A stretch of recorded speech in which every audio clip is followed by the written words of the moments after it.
So hi everyone. So my name is Bruno Uzzan. I'm a Total Immersion CEO and a co-founder. I started Total Immersion 12 years ago, and so I'm used to defining myself as a kind of dinosaur into this augmented reality space. So my speech will be very close to Matt one actually. When I received, the topic of the session today, I said, come on, one more time, we're going to talk about the future of augmented reality. Why don't we talk about today? Why don't we talk about what is going on and what is happening and who are the actors? What is this market about? And I'm start being exhausted about talking about the future and not talking about total immersion and augmented reality today. So my speech will be around why we keep talking about the future and we're not talking about the existing and the today's world. So I think that one of the key issues that that augmented reality has is AR still, after 12 years, a niche market? Is it still a very, very small market, and we keep talking about future, and we don't talk about this very, very small market? And I'm going to try to explain and to showcase today that, yes, it is indeed a very small market, but step by step it's maturing, step by step it's getting bigger, and step by step, it's going to be a huge market in the existing and today's world. So try to define here some criteria about what is a mature market and how we could define a mature augmented reality market. So I'm going to talk about the market size of augmented reality, fundings and investment, number of actors and competitors, the community of augmented reality, and also I think one of the most important, which is proven profitability and return on investment for our client. And according to that list, I think that we're getting there. Step by step, we're getting there. So talking about the market size, I think that's kind of make up this number, but to consider a market being like mature, we have to get around like $150 to $100 million to say, yes, this market is mature and it's getting bigger. So the AR market was estimated recently by a 2011 survey at like $181 million. I'm a little bit skeptical about this number because I know pretty well this market, but I think it does aggregate some numbers coming from the defense industry and other industry which are like very obscure for augmented reality.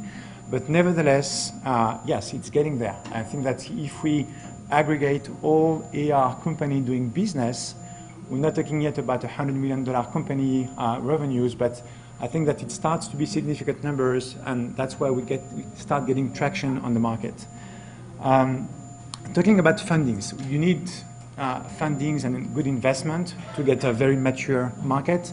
And I think once again here, we see some kind of momentum for augmented reality. So of course, Qualcomm is one of it. They acquired the company like a few years ago in Austria. Now it's called Vuforia, throwing a lot of millions of dollars in that space.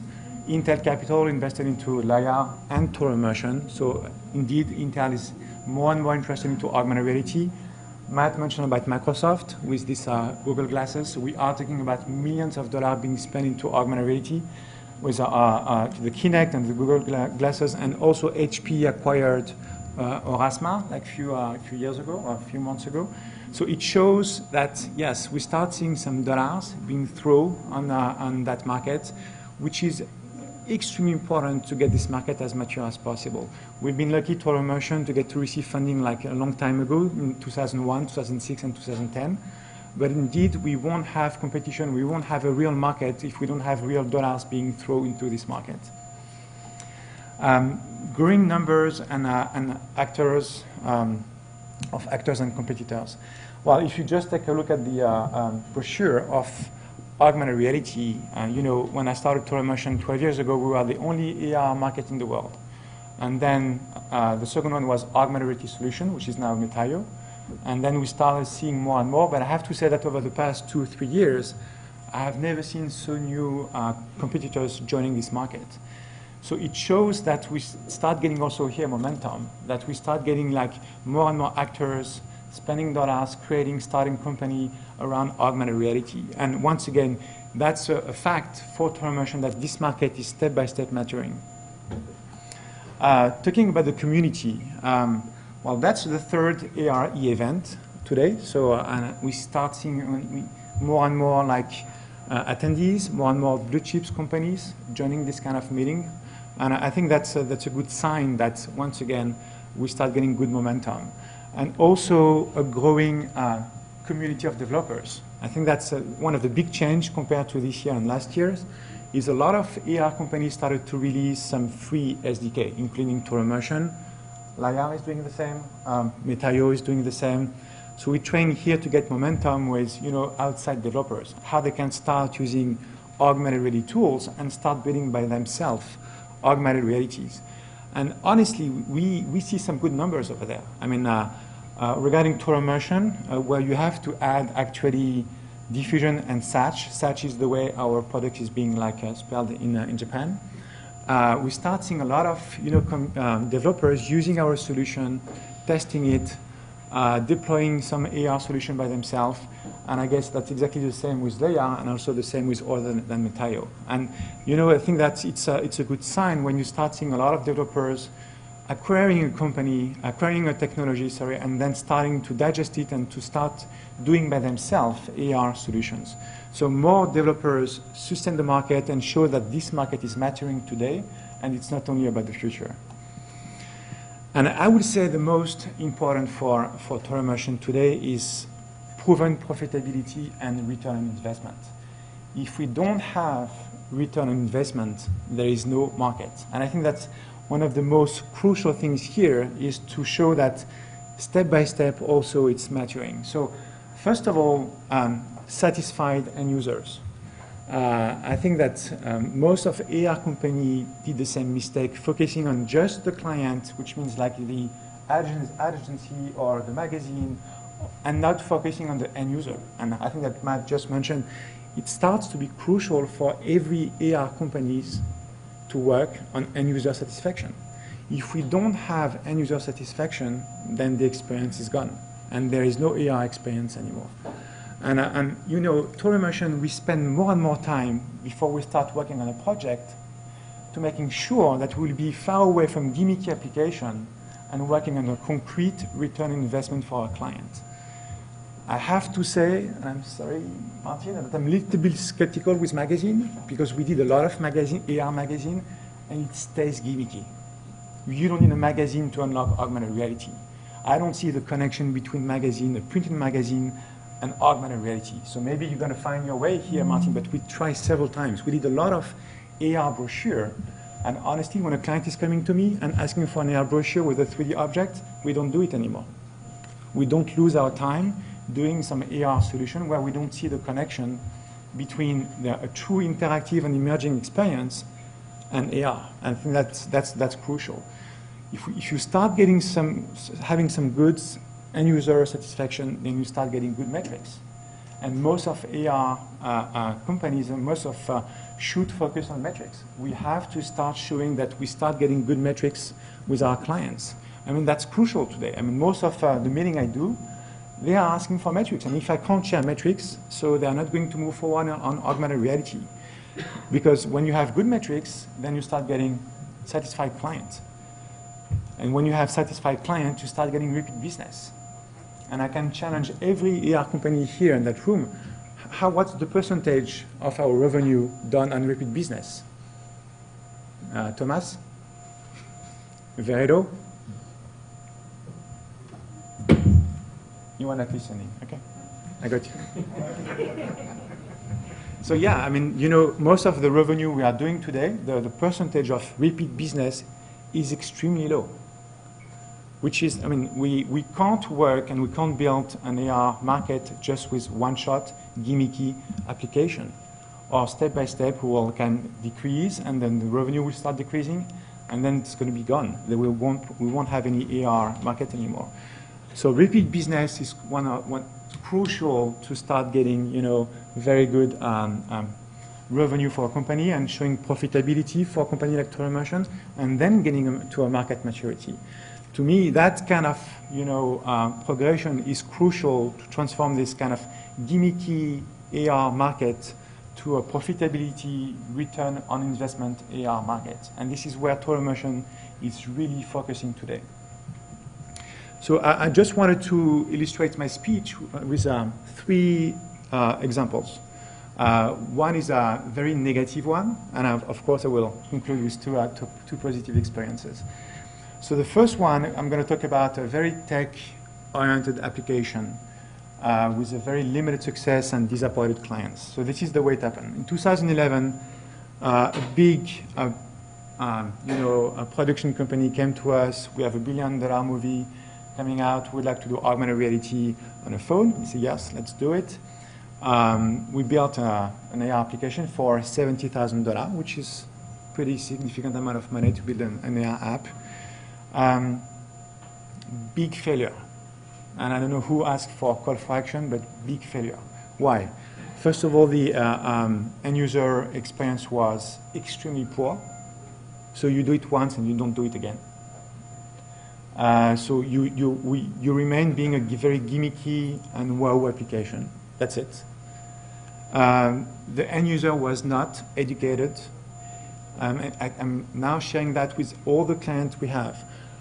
Don't expect augmented reality by itself to create education and buzz. If you don't have a communication plan, whatever if it is for advertising, for e-commerce, for industrial application, if you don't promote your app, if you don't educate the end user, then you will not have a successful application. And yes, you need a good overall communication. That's crucial. You need to share this experience. You need to make people aware about this experience. That's the only way end user will know how to trigger the experience and how to play with it. So lack of return on investment for this client. The end user was not satisfied. Client unhappy. I never heard about this client anymore. And they're not going, no, but that's normal. I mean, they spent $70,000 for 4,000 downloads. I mean, it's a disaster. And I spell it and I say it's a big failure. So now we try to, on that experience, to reverse it.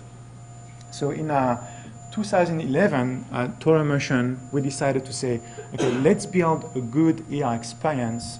We're going to see how AR could fit inside, and then we're going to release it and see how it goes. So I just want to show you what we released, so you're going to kind of have a sense. So we released an application called SkinVader.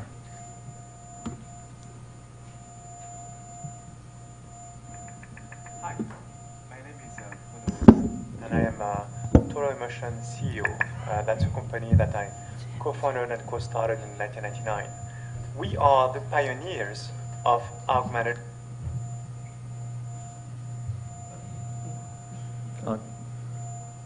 Yeah, the connection is slow, so.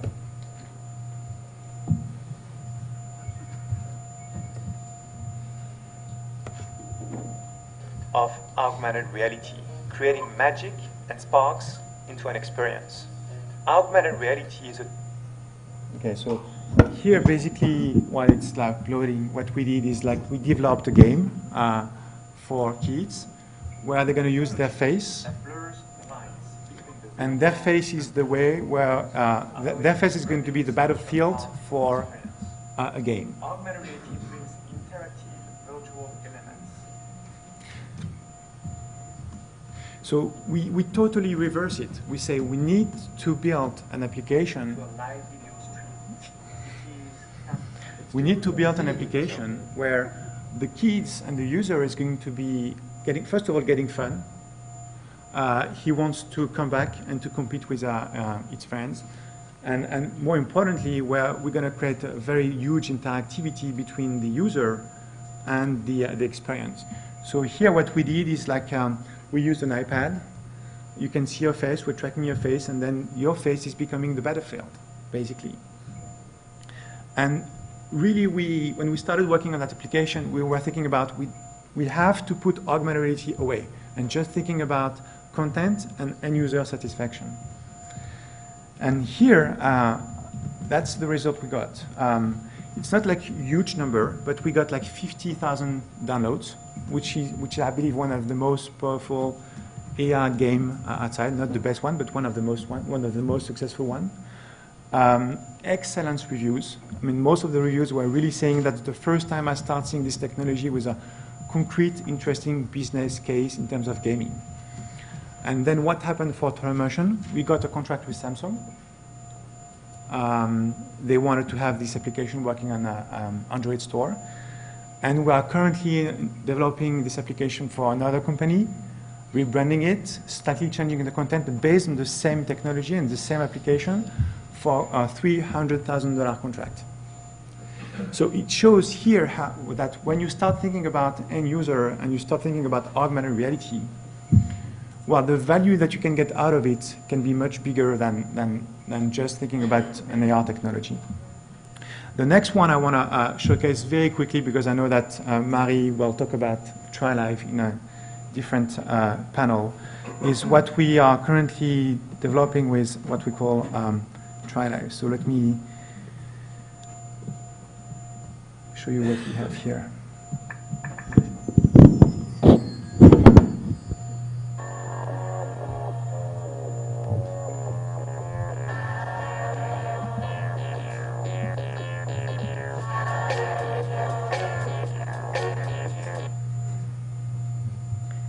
So basically here, what we are doing is how we can use augmented reality to try a product that you don't have physically in your hand, while you are on your tablets, on your phone, or on your computer, or even into a store. And that's what we call TriLife eyewear. And once again, here we totally took the issue at the opposite of just making an AR solution. We say, what is the infrastructure we need to build efficiently, quickly, an AR solution for eyewear company and help them to sell more glasses online. That was the topic for Immersion, and that's the way we went into this business. Not talking about augmented reality. Augmented reality is just an enabler here. I'm going to say it's maybe 20 to 25% of the project, but one of the crucial things we have to solve is how we're going to modelize quickly eyewear, which is more important for the client than augmented reality. But we've been working here in combining all these issues together and finding a way to get solutions where you can go and we can build very efficiently with every eyewear company in the world. You can try it, test it, and it shows that the metrics, consumers are liking it, they're trying their glasses online, and they see better number in terms of selling, in terms of trying. And that's the way we are positioning TriLife today for Immersion. So here TriLife is about new shopping behavior. That's like keywords that we use, not anymore like immersive, AR, whatever. It's a new shopping behavior. We did some survey, and we are also doing metrics with our clients, like close to 70% of consumer, they will better purchase sunglasses online with AR TriLife than without TriLife. And you can go today on Ray-Ban.com. They are using it, and it's live. We are talking about hundreds of assets being accessible on their website. You can make some comparison. You can compare two, 3, or 4 pair of glasses, and they are using this solution, this vertical solution, as a tool, not as an AR solution. So that's the way we are now really pushing augmented reality to the next step. So market adoption will come with, as Matt just said, a very user-centric approach, and that's the way Immersion is really focusing today. Tech-centric products are only for geeks. Let's make it clear. And I think that we really want to start talking about consumer today. We have, and there is around augmented reality, a lot of vertical application with some good start of being user-centric. And of course, we have to be careful of building some sustainable business model. If we keep going with just a one-shot deal, it's going to be difficult for every AR company to maintain a strong presence in this AR world. So my conclusion here is let's bet that next year, with a lot of good verticals, we'll talk about AR today and not about AR tomorrow. Thank you.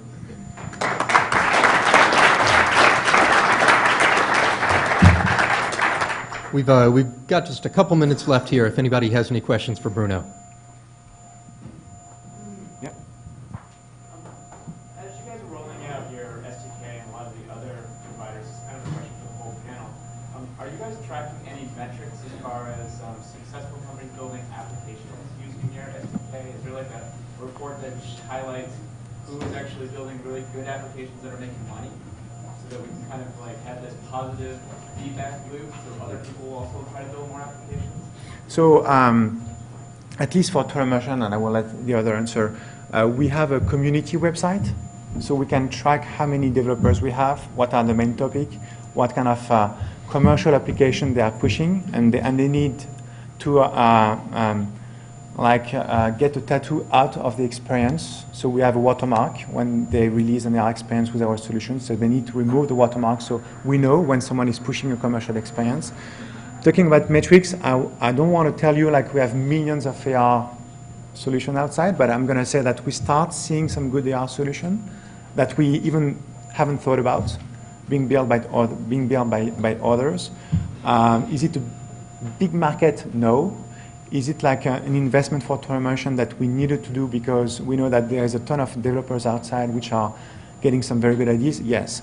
And then we also see that, for instance, in Asia, they are more like receptive to SDK than Europe or the US. That's the kind of metrics today we are controlling. I'm guessing that next year we'll start getting some good metrics on how this community is evolving, how many good solution we find out, and but we need more time to come back with some concrete answer for that one.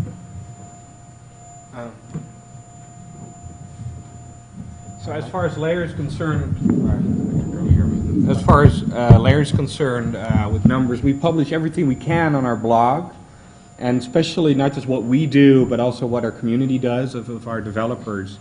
I was just looking up just a page back on our blog, layer.com/blog. There's Fort India with an Indian developer called Gamooz, who augmented all the brochures of the Ford campaign, and also got a lot of ads in newspapers, and had some really good numbers.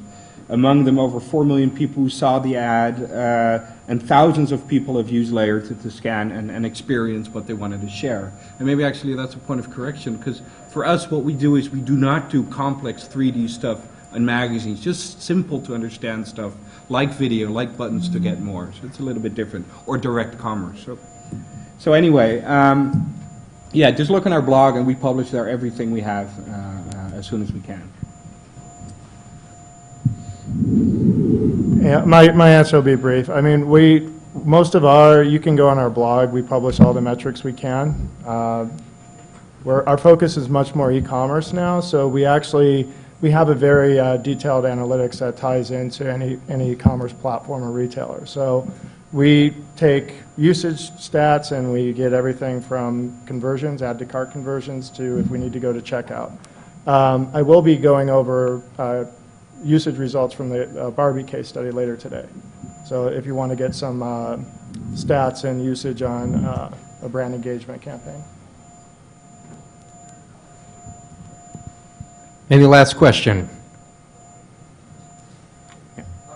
When you're coming up with the creative for a campaign, do you find that you're able to do that primarily in a direct dialogue with your sort of clients, or do the agencies get involved at all? You know, I mean, is it usually just you and the marketing manager of a large company?